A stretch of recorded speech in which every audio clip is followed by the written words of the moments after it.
My name is Carl Sadler. I run Obelisk Music. We're a sonic interaction design company and we make things bleep.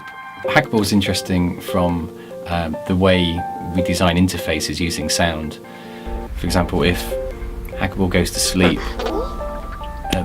we use sound to kind of demonstrate that and show the person using it, the kid, how that it's actually having that functionality. Or the same if you lose or you win a game that you're playing on it, sound can tell you what you're doing. We reference a lot of early sort of retro video games, and some of the kind of limitations of those kind of electronics are really nice. And when you're dealing with an object that's quite small and we're using small speakers, some of the technologies and things that were developed in game design work really nicely with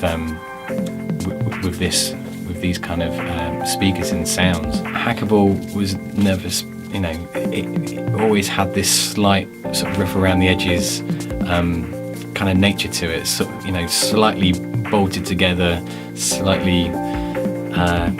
It balanced with sort of some of the slickness of the design on it. The sound took a role in kind of softening that and almost trying to humanize it a little bit. Actually, a lot of Hackable's voice is made from things I kind of found around the house. I went around with a little tiny recorder and something called contact microphone, and picking up hard drives or mini disc recorders. They've each got their own little personality to them in their own way. The whirs and these, they're little robots in themselves. So picking up these tiny little nuances of sounds and then combining them with this sort of, more musical element really sort of crafted Hackable's voice. When we did the workshops, we developed a system to almost map all these tiny little sounds out onto sort of buttons, and we would jam with them in the workshop and play quite quickly all these sort of different combinations of sounds and see how they work together.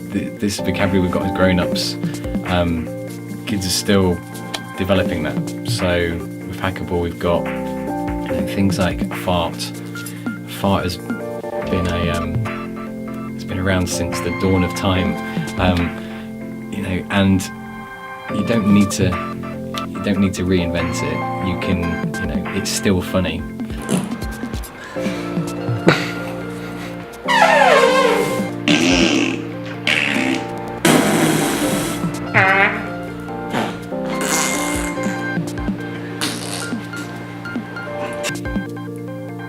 But we still try to make our farts Hackable farts.